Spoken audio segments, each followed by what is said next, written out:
What's good, YouTube? It's your boy Just back in another video. This is your one-stop shop for anime and manga. Let's get into it. I want to start by saying thank you to everyone for subscribing. If you're new here and you like my content, you like what I'm doing, consider subscribing, leaving a like, hit the bell so I post another video. Also, follow me on Twitter. Links will be in the description. Guys, today we're going back to normal, and this is going to be my October manga haul video. Now, this is my first manga haul since the whole Right Stuff merger. So this haul specifically I could not get from Right Stuff. I actually got this from Barnes & Noble. And I'll be honest with you, I don't know if I'm going to continue getting from Barnes & Noble. I actually might try the Crunchyroll store when it comes to my November haul. So I'm definitely going to let y'all know. And as far as Barnes & Noble, the only reason I really just decided to go in on Barnes & Noble for this month specifically was because they had that, I think it was like buy one, get one 50% off for October for the manga. So I decided to just go ahead and do my manga haul like that. And I hope you guys enjoyed my manga haul. Let's get into it. So first, we're going to start off by a couple things that I did not get from Barnes & Noble. And that is because I actually went to New York Comic Con this month. So the first thing I picked up was the 20th anniversary edition of Death Note. Viz put out a special volume 1 to commemorate the 20th anniversary of Death Note. You guys know how much I love Death Note. I don't even gotta say it. That's by far my favorite anime of all time. It's one of the first mangas that I ever started to collect. So I had to get this 20th anniversary edition of volume 1. It's so beautiful. I just wanted it to have it for a collector's piece because I'm a huge collector. And it does look really nice. I really do enjoy it. I do like how Viz, they're doing these 20th anniversary editions of like volume 1s. I know they did it with Bleach. I think they're doing it for Full Metal Alchemist. They did it for Death Note, obviously. So I do like that just to have some nice collector's pieces for our manga series. So I'm really excited for that. I'll be honest, I didn't pick up a lot from Comic-Con. I really only picked up the 20th anniversary of Death Note. But I also picked up, surprisingly, this. So this is a comic book of Dragon Ball Super Volume 1. And it's actually like a paper comic book, which I think is amazing to me because it's just volume 1 in a comic book format, and on the reverse side is actually Sandland, which I thought was cool. So Sandland reads like a normal comic book, and then you flip it over to Dragon Ball Super, and I thought this was just a nice little thing that they were giving out at Comic-Con, so I had to pick this up. I wanted to show y'all I'm not the crazy biggest Dragon Ball fan, but I mean, as far as just having something different, because this is actually volume 1. It's just, it looks like a comic book. So what I'm going to do is I'm going to put this in the bag and board, and I'm just going to keep it as a collector's piece. You know, I'm not going to officially count it as a volume of manga, but I just wanted to show you this. Hope you guys enjoy this one. Now, let's get into my actual manga haul from Barnes & Noble. And the first thing I picked up was Volume 13 of Mashu, Magic and Muscles. Mashu is a nice combination of Harry Potter meets One Punch Man, and here is the 13th volume in the actual series. So I picked up Volume 13 of Mashu. I decided to start picking this up because I really enjoyed it. I finished reading all of Mashu on the Shonen Jump app, so it is done at this point. I think there's going to be about 20 or so volumes, I think somewhere around there. So as far as Mashu is concerned, it's like I said, it's a lot of people consider it One Punch Man meets Harry Potter because it does follow a lot of the same tropes as One Punch Man, but there's a lot of satire and a lot of like parodies to Harry Potter and Hogwarts itself. So as far as Mashu is concerned, he's the main character. He wants to become the Divine Visionary, which basically is like the king of the world, so that he can live in a world where they are okay with people without magic. Because in this world specifically, if a baby is born without magic, they actually kill that baby so they can preserve like the magic lineage. And Mashu obviously was born without magic. So he's going to go to like their version of Hogwarts and become this Divine Visionary. So Mashu is an amazing series. I highly do recommend it. It's nice battle shonen. It's nothing crazy. It's not too thought-provoking. It doesn't take itself too serious. It's a nice, lighthearted manga. I do recommend this for anyone, especially if you like Harry Potter. If you even remotely like the books or the movies or anything like that, you're most likely going to really enjoy this series because it's just a nice parody on Harry Potter meet One Punch Man. The next series I picked up was Volume 6 of the Fire Force Omnibus. This is the Fire Force Omnibus Volume 6, which collects volumes 16, 17, and 18 of the original series. And at this point, this is the halfway point of Fire Force for the Omnibus series. So as you guys know, I've been steadily picking up the Fire Force Omnibus. I really, really do like them. They are extremely, extremely thick, but the construction is actually very, very well made. I really do love the connecting spines of the Fire Force Omnibus. I think it really does look nice on the shelf. I'll be honest, I'm not like amazed at the thickness of this because this is really like, it's almost like they glued 3 different singles together, which obviously is basically what Omnibus is.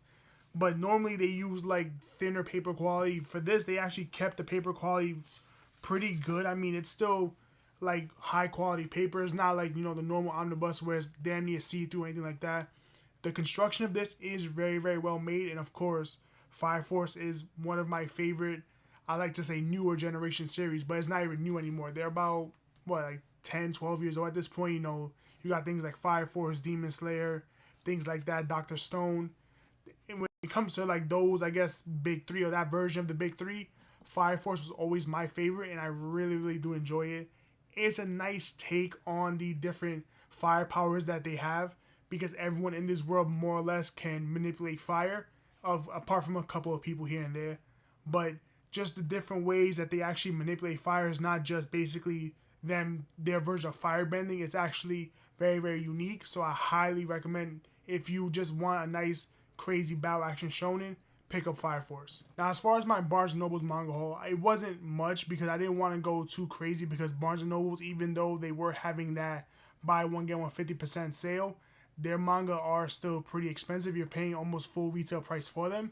So the next thing I decided to pick up were volumes of the Full Metal Alchemist Full Metal editions. I picked up volume 9, volume 10, volume 12, volume 13, volume 14, and volume 15.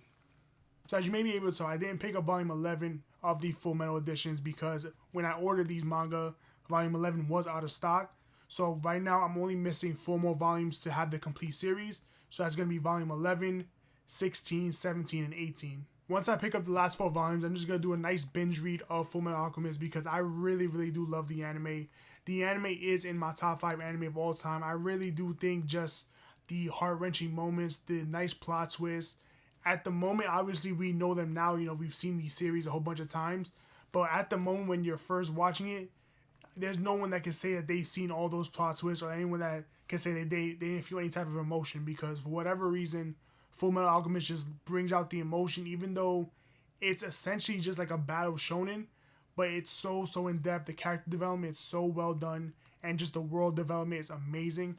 Now, as far as the Full Metal editions, I had to pick these up because I by far love these editions. I'm not really a big fan of the omnibus or of the box set, so once I saw they had these crazy hardcovers, I had to pick them up. I love the nice little foil trim on the spines. It looks really, really nice. As far as, like I said, with the Barnes & Noble's haul, there is one bad thing well, 2 bad things that I really, really don't like. I took them out. I wish I didn't take them out so I could show you. But what the first thing that they do is they put the tags on the actual pages itself, and that's like the anti-theft tags that if you was to leave the store with it, it will beep on the detectors. So they put those actually on the pages, and it's very, very sticky. It took me a little bit to get them off, and it's not like stickers on the cover or anything like that where I could just put Goo on and just take it off that way. Stickers on the actual pages that can ruin the pages if you're not careful. So that's something I really, really didn't like. Now, as far as on the books, they didn't put them on every single one. They did put them on a majority of them. I think I picked up about 8 different volumes of manga from Barnes & Noble's, and they put it on about like 5 or 6 of them. So they put it on a majority of them. I don't really like that because it can really mess up the pages, especially sometimes those stickies, they don't really want to get off right. And another bad thing, specifically with my volume 14 of Full Metal Alchemist, is you can see that it is actually broken. The spine is actually coming apart already. I can't believe this happened. This has never happened with me whenever I order from Right Stuff or when I order from Barnes & Noble's before. So I don't know what happened. Maybe just happened off the shelf where they got it. So as far as getting a replacement, that was actually relatively simple. The same day I got my manga in the mail, I called up Barnes & Noble's because I saw that my volume 14 was messed up. And it was actually really simple. I gave them a call, they answered real quick, and I just let them know that specifically my volume 14 came defective, and is there any way I could just get a replacement of it. I was actually ready to just go into the store and switch it out, but they actually said that they have to mail me out a copy. So right now they're mailing me a copy. I should be receiving it soon. I called them a couple days ago, and it should be getting here the next like week, which not bad, it's pretty quick. And all I gotta do is just send them the bad copy back. And as far as that was really, really simple. So I am glad that it wasn't just a hassle to get this defective copy fixed. But it is a little upsetting, you know, because what if someone like me who, I check my manga thoroughly the day I get it to make sure, for this reason. But not everyone is as meticulous as I am, where they actually go through and they check the spines, they check everything, they check the bumps, they check all that. So some people, they get their volumes of manga, they get their packages and they just leave it there for like a week or two. So I don't know their specific return policy or replacement policy. You just have to look up Barnes & Nobles for that. But I don't know. This is like a big enough reason where I don't know if I want to actually get manga from Barnes & Nobles again unless they're having like an amazing deal. I'll be completely honest. Barnes & Nobles, it wasn't really that bad of an experience besides that one volume 14. But I think I'm going to try Crunchyroll. It's been a little bit now. It's been a couple weeks. Hopefully now Crunchyroll is getting in the groove of things and they actually ship things out relatively quick. I don't care how long it takes as long as their packaging is immaculate, because for Right Stuff, none of my volumes ever came damaged, which I loved about that. And it did take a little bit for Right Stuff. Like I would order volumes in the beginning of the month and they wouldn't come until damn near the end of the month. That's okay for me. Like I'm not too big of a rush. Is as long as the volumes, they come pristine. That's all I really care about. So hopefully, I think I'm going to order my November manga haul from Crunchyroll. I already know what I'm going to order because now for November is going to be most of my pre-orders. So if y'all seen my videos, y'all know basically what my pre-orders are going to be. It's the same ongoing series that I've been picking up.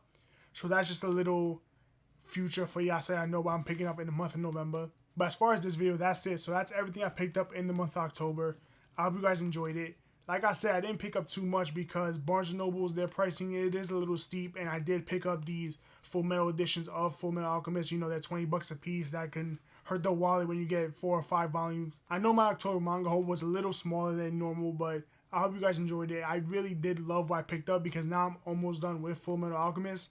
That's like the one series that I'm really going for right now. So hopefully I can just pick up the next 4 volumes rather quickly and just finish that out, and so I can read everything. So that's it for the video. If you guys made this far into the video, thank you so much for watching.